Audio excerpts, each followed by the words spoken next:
Hi folks, Chuck Black here. We are doing a Quokka walkthrough, or Quokka Waka as I like to call it. We are doing the initialization of Quokka within Flask, and today we're looking at initialization of our RESTful APIs, also known as views. So we'll be talking about how that happens within our application, our Flask application, and we'll be diving into it a little bit just to understand how the initialization worked and how URLs get mapped into functions that are called when somebody makes a request. So hopefully this will make sense and help you understand better how RESTful APIs actually work.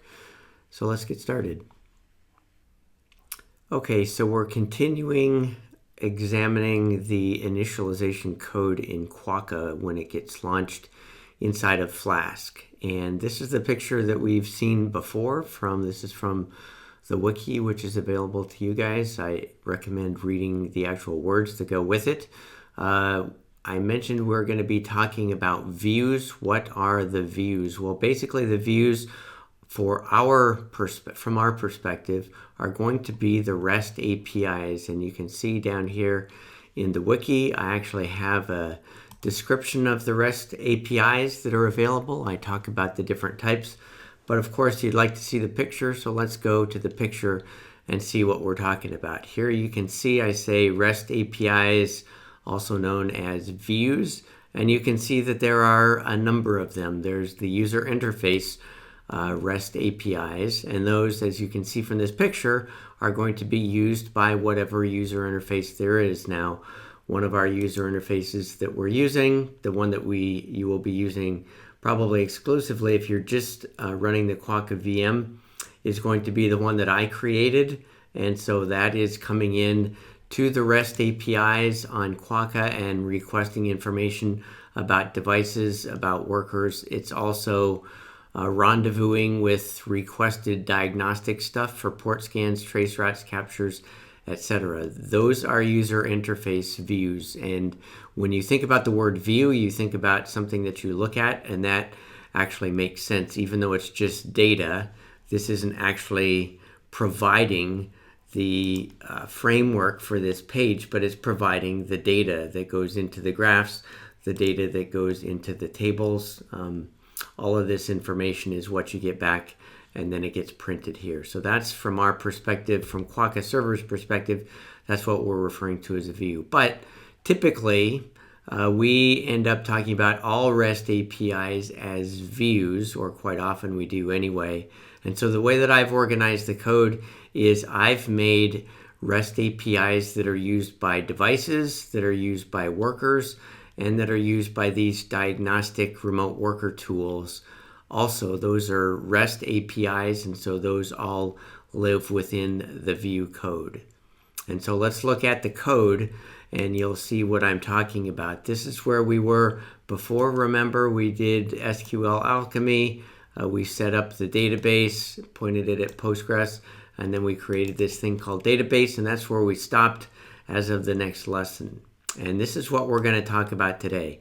We're going to talk about all of these views. You can see in my init module, this is my init module. Remember, this is the thing that gets called in our Flask large application design. Init is going to be executed by Flask and using Python. And this Python code is importing these different views. You can see, remember UI views, that was something that we looked at here. Let me pull that up really quickly. That's our UI views that we were looking at, okay? And then also we have device views, if you remember from this picture. Whoops, I'm going to get to this one the first time I try one of these times. That's this one right here. The next one is capture views. Again, if I go back to here, you can see that we have capture, port scan, and trace route. In fact, I'm going to move this over here. It'll be easier to see. We have capture, port scan, trace route. We have worker views. So that actually kind of matches what I have drawn in the picture. As you can see in the picture, what are these views going to actually do? Well, typically they are going to, besides providing this RESTful API that can be called using HTTP, they're going to go out and get data from various database tables. I'm drawing these as individual database picture, but they're actually just tables in the database, tables for devices, tables for workers. Of course, there's going to be tables for hosts and services and a bunch of other stuff. There's a large number of tables in the database. I'm only showing a few here. So that's what we're going to begin to dive down into, and we'll spend probably most of the time in the UI views because that's actually quite large. So I want you to remember that what we're talking about today in this session is how we are initializing our views with respect to Flask. And so basically we are telling Flask about the existence of all of the REST APIs that we are going to use. In this session, I don't have time. We're not going to go through all the details of all of the views. That will be something that I do later on as we dig into this a little bit further. But right now, remember, we're just going through this initialization step. And so I'm going to give you a peek into what is going on. Now, one thing I want you to remember is this. We've built Quokka according to this pattern suggested by the Flask people. And so they talked about stuff. We went through and we created this setup file. Remember setup.py. In fact, you can still see it up there. And then we went through and we also created init.py, which has underscores before and after. Underscore init underscore .py, and we created that, and that's what we're looking at right now. And as we go through here, you can see, all right, what we want to do is we're going to be creating something that can be called our views. That's where we're going to be keeping our REST APIs. If you look over here, you'll see that I don't have a single file called views.py, but instead I have a Python package, and within that Python package I'm going to have all of my views, and we'll look at that in a second. If you look up here, you can see, okay, well, there's UI views. Chuck has already opened that one up. So that is what we're going to be doing, and basically what's going to happen is this.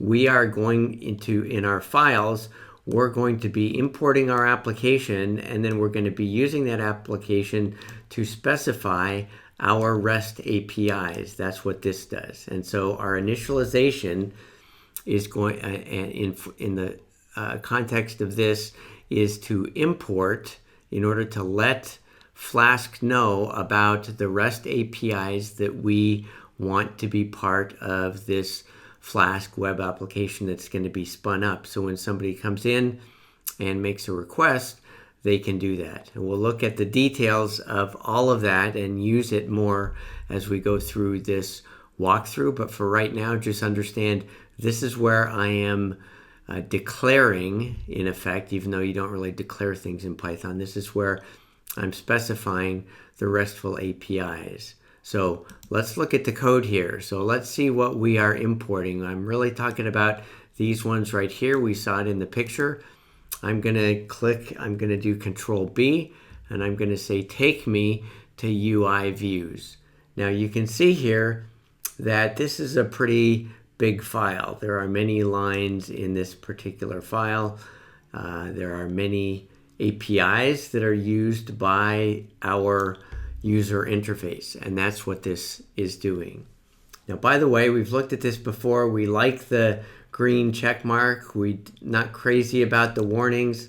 Let's see what the warning says. Unused import statement from Quokka controller, etc. I can click on it and it will show it to me right here. And I can see that at some point in time, I don't even remember, I did create this function and I used it somewhere, but apparently I'm not using it in here anymore. So what I'm going to do is I'm going to do a Control Alt O, the letter O. And when you do a Control Alt O, what it does, and you can see that it says imports optimized. So it has gotten rid of my unused imports. So you can see that it's gone there. So that's good. All right, we're in UI views here. We've optimized our imports, which is not necessary, but it's something that we did. Now I'm going to just go through here and show you what is important for the initialization step. Now there are a bunch of these imports that I'm doing. If you were to look here, you would see, okay, well, there's something from models. That's probably the database stuff. Yes, it is. There's controller, and this looks like these are perhaps threads or diagnostic classes that I've defined, and we're going to go into those, of course. So all of these controller things. Down here, if I look at this, models, that's telling me, okay, well, this is probably the database. And when I see this, this is probably getting something from the database. All right, well, this is all good, but it's not important for what we're doing right now. Remember, what we're doing is this. We are importing these, which is basically telling Python, and in our case, Flask is going to be made aware of this, of these particular views. So let's see how that happens. I'm going to scroll down here and look at this. This is something brand new. If you've been around software before and maybe you've used Java or some of the more modern languages, I suspect this is available in C or C++, but I got to admit it's been over 20 years since I used C and C++, so I don't know if they have decorators of this form. Basically, the idea is this. There's an @ sign. This identifies what follows as something special. And the something special is this. I'm going to reference my app application. If you want to know where we defined it, this is the thing that we defined app, remember, from Quokka. If I go up here to init, I created something called app.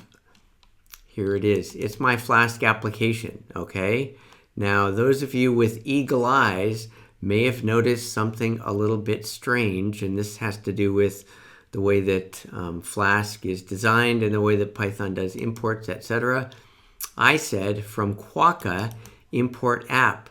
Now, this is a Python thing. What Python is going to do is it's going to go to Quokka, which is this package, and it's actually, since it sees it's a package, it's going to look for underscore underscore init underscore underscore. Remember, that's the very thing that we are defining. This is a sort of a circular reference, but it's not causing us problems. Circular reference meaning down here, I've said import Quokka views, UI views. In UI views, I've said from Quokka import app.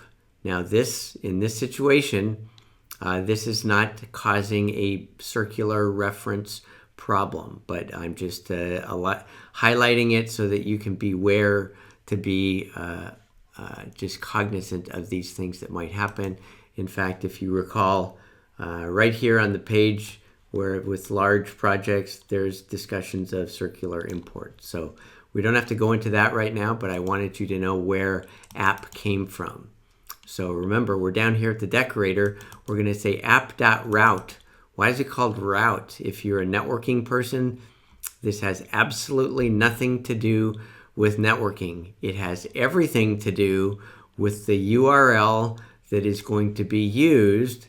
And when somebody does an HTTP request and uses this URL, UI/devices, then what's going to happen? It's going to magically come in here and execute this code, and then it's going to return. And you can see we're going to return either text, or we're going to return the result of import devices, which we will look into at a later point in time, etc. The important thing for you to know is that there is going to be all of our URLs. We call these endpoints. Remember that word, endpoints. These are called routes in the terminology of the way that we do Flask. App.route, here's UI.device. Does that look same to the one before? It's not. Remember, this one is devices. Now you'll notice what I've done with all of my UI views is I've prefaced the URL with the URI, actually, with UI. You can call it whatever you want. I'm going to go back to my favorite name, Fred. You can call this Fred. All that means is that somebody will have to type in Fred for their URL when they try to get access to your page. So this is not a requirement. You can define it to be whatever you want. I chose to differentiate my UI views from other views by having UI in front of it. You can choose to do however you want. Again, we're not going to go into all of this, but basically what you need to know, and we will go into this, but at a later point in time when we talk about how it all works, this is where we define our REST APIs, and that is why it's important to have this import statement so that we can go through and see all of these things. When you create, and I did this multiple times as I was working on these diagnostic capabilities, I would forget to do my import here. I would define my views and they would all be fine, but I didn't do this import statement. In other words, the result being that I did not inform Flask that, hey, you've got some views that you need to load into your route repository that Flask keeps, so that when somebody makes a web request to our Flask web application service, it's going to be able to route them appropriately. And that's basically what this means. It means we are going to route this request into this Python function. That's all you need to know. So let's look at this one as long as we're here and understand it just a little bit. And I want that to go away. So app.route UI/hosts methods. I'm going to be specifying what methods can be used. And this thing right here, this is defined by Flask. So I am adhering to the specification given by Flask. I'm passing in the actual, that's the first parameter. I'm passing in the actual URI that is going to be used. That is the piece of the HTTP request that defines this particular endpoint. And then I'm passing in another parameter. Remember, this is a keyword parameter. I'm specifying the keyword and I'm passing in, okay, tell me what this is. Look at this and tell me what this is. Now you can look at it and you can say, well, you're specifying that you can use get, and that's only because the people that designed Flask, or the person that did Flask, set this up in a way that is easy for a human to read. But what is this thing that I'm highlighting right here? Well, I've given you a moment. You see square brackets. What does that mean it is? It means it's a list. And what is it a list? How many items in this list? There's actually one item in this list. Let's scroll up and see if we can find one of these that has more than, here's one. Here we have a list, and what do we have?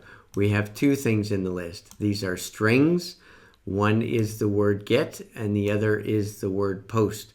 Now those are magical, and they mean something to Flask when it receives requests. So if the method getting called is a get request, then we will allow this to come in. If you define an endpoint and somebody tries to do a post and you haven't defined it in here, then that will cause a failure of some type. But I digressed. How did I get off track?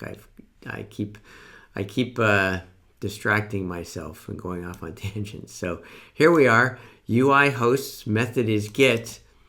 This is a little bit redundant. I don't really need to do this if statement because I know that Flask is going to reject it otherwise. But I got used to this in practice. Sometimes it's better to be safe than sorry, kind of a belts and suspenders type thing. So what are we going to do here? We are going to just return something. Let me ask you, what are we returning? Look at the curly braces. What would that be that we're returning? That is going to be, especially when you notice there's a colon in the middle, we're going to be returning a dictionary. What is the key going to be? How many items in this dictionary? There is one item in this dictionary. What's the key? The key is this string called hosts. And what is the value or the data? Well, it's whatever this function that I've defined, get all hosts, is going to return. If you were eagle-eyed before, then even look at how nicely PyCharm has highlighted that for me. This is in Quokka Models API. So this is telling you I'm probably going out to the database. I have APIs that are my own functions that I've defined for getting stuff from the database. And I am going to be returning, you can assume, all hosts. We could go to that, but we're not interested in all the details of this stuff right now. We're just kind of looking at what's in here.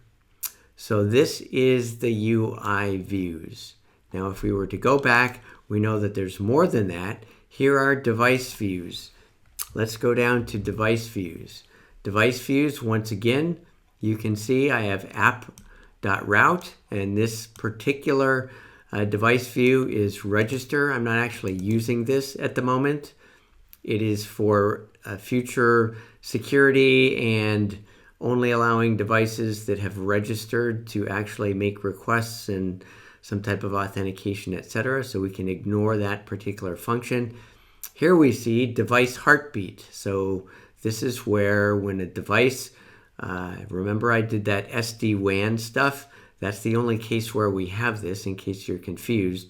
The SD-WAN, some devices that are in a WAN environment can only communicate with their cloud-based management platform using HTTP, and they do that in the form of a heartbeat. I've worked on multiple projects that do this for WAN-type devices, and so this is the heartbeat code, and that's all that there is in here. Now I'm going to go back here. Let's look at just one of these. We'll go to capture views. I'm going to do Control B to go down to it. And here I am in my capture views. Here I am at the top. We're not going to go into the details, but you can see capture register. This is something that I'm not using at the moment. Here I have capture store. This is where packet captures. This URL is used to store data for packet captures. So when you go into Quokka, which I have here, and if I was to do a packet capture, I'm not actually sure if this would work. If I were to say start capture, then I'm going to leave this be for a minute. At some point in time, we will hopefully, oh, you know what? I don't even have workers going, so we're not going to end up with anything. If I did have a worker going, it would send data using this particular endpoint. And this is where we've defined that view. Okay, and this is where we store the data. We do record capture.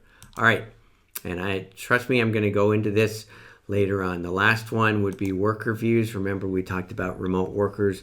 They're a little bit like devices, and so there's registration and there's a heartbeat. And we keep various bits of information in there. All right, so now we understand a little bit why and how we need to alert Python, and eventually, because of those decorators that we were looking at, these things right here, this is helping Flask to know, okay, I need to set up this particular URL. If somebody comes and asks for it, then I know to invoke this particular function. That's what this initialization step is all about. So hopefully that makes sense to you folks. If not, send me a question or make a comment or something. The next session that I will record, I'm going to actually be going through the database, and we'll be actually looking at the database a little bit outside of PyCharm so that we can understand how you can see if it's working, how you can blow it away if you don't like it anymore and create a new one, how you can look at data, and we'll look at what this actually does, and we'll look at all the models here. So hopefully that's good. As I say, let me know if you have questions, etc., and enjoy learning about and hopefully understanding Python a little bit better through this Quokka walkthrough.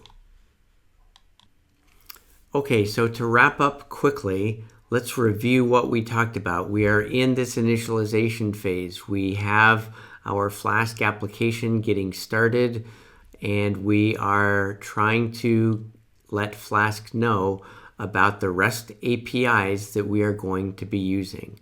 And so we are going to import all of our views. Within our views, you can see we have these app app.route things, these decorators. Remember, the @ sign means it's a decorator, and we're specifying the actual URL that will be used to call into the Quokka server. So if you look at this, guess what? If I was to show you the actual hosts screen here, guess what's happening? I just made a call into this particular endpoint and I got all of the hosts back. That's exactly what happened. So the user interface painted itself and then it issued a request to go get this information from the Quokka server. It came in right here and it got the information about hosts via this call. And so I told Flask about it via all of these app.route statements. And that's how we set up our views, and that's what we have to do in order for Flask to know how to route HTTP requests to the correct code in our application. Hopefully that makes sense. I hope you enjoyed this session. Remember to subscribe to this channel if you haven't done that already, and have a great day.